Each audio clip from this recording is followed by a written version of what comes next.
שלום לכולם, אנחנו בחלק השביעי של הסדנה, שקט נפשי. אנחנו הפעם נמשיך להעמיק בתובנות ובשאלות, לנסות למצוא תשובות, וחשוב מאוד שכל מי שיש לו שאלות שישאל אותם, ככה אולי יהיה לו תשובות, כי אם הוא לא ישאל אותם, אז ספק אם יהיה לו תשובות. שאלנו פעם קודמת, הרי יש אנשים שהם לא ידעו שהם הולכים להירצח ובסופו של דבר הם כן נרצחו, אז מי אמר שזה חלילה לא יבוא אלינו? ניסיתי למצוא באמת תשובה, חיפשתי גם בשכל וגם בהיגיון וגם טיפה יותר,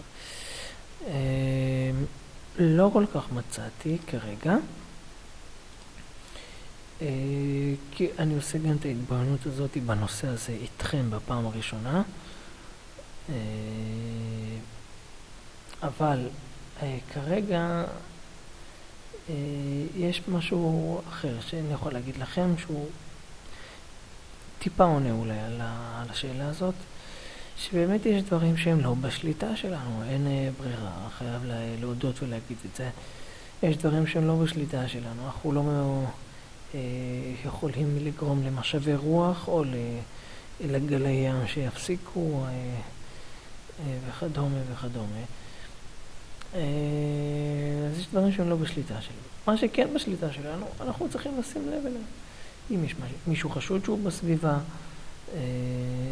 גורמי ביטחון באזור, לשים סורגים בחלונות בית, לשים אזעקות, וזה כל מיני פתרונות מעשיים שיכולים באמת לתת מענה איפה שאנחנו נמצאים בהם, בכוחות שלנו. אבל דברים שבאמת הם לא בשליטה שלנו, אין לנו אפשרות להתמודד איתם. אז בינתיים אני לא כך מוצא תשובה לשאלה הזאת. אני לא מתבייש להגיד את זה, כן? לא כל דבר יש לו פתרון. אולי בהמשך אנחנו ננסה טיפה יותר להעמיק.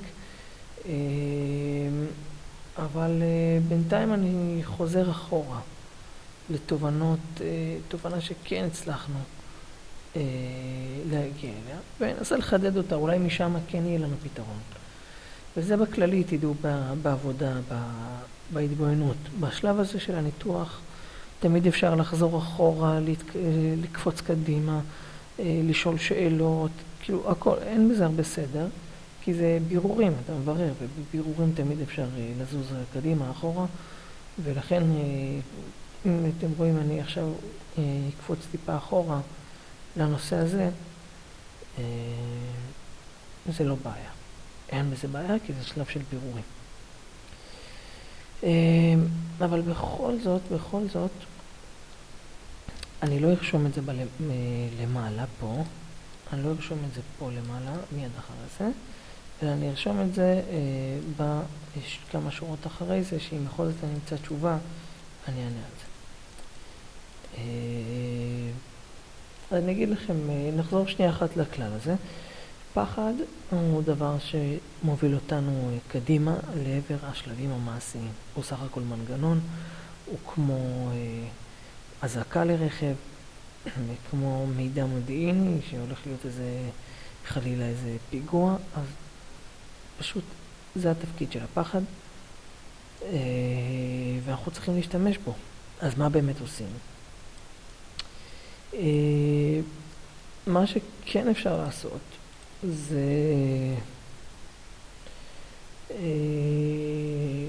עדיף לא להיכנס ללחץ ולהיסטריה בשביל לעשות את האמצעי הזהירות האלו. יש אחד שיכול להגיד, וואלה, אני אעשה עכשיו את כל הדברים. מה? הוא שומע אזעקה של הרכב שלו, ישירות הוא נלחץ, הוא הולך, עושה, ממש נכנס להיסטריה. יש אחד שגם שומע אזעקה של טיל, ישירות הוא רץ למקלט, ובדרך הוא יכול להיפצע ולהיפגע יותר מאשר יפגע בו טיל. רוב הסיכויים שלא יפגע בו הטיל, אלא ייפול בשטח פתוח, ובעצם זה שהוא רץ והוא נתקע באנשים ונתקע בדברים, אז זה בעצם התקלה שלו בעניין הזה, ולכן עדיף לא להיכנס להיסטריה, אלא לעשות את הכל ביישוב הדעת ובנחת גמור. החוכמה היא גם להגיע מוכן, לפני שהגיע הפחד, לפני שהוא נוצר עוד בכלל, להתארגן אליו מראש, ולכן גם במקרה הראשון של מס הכנסה,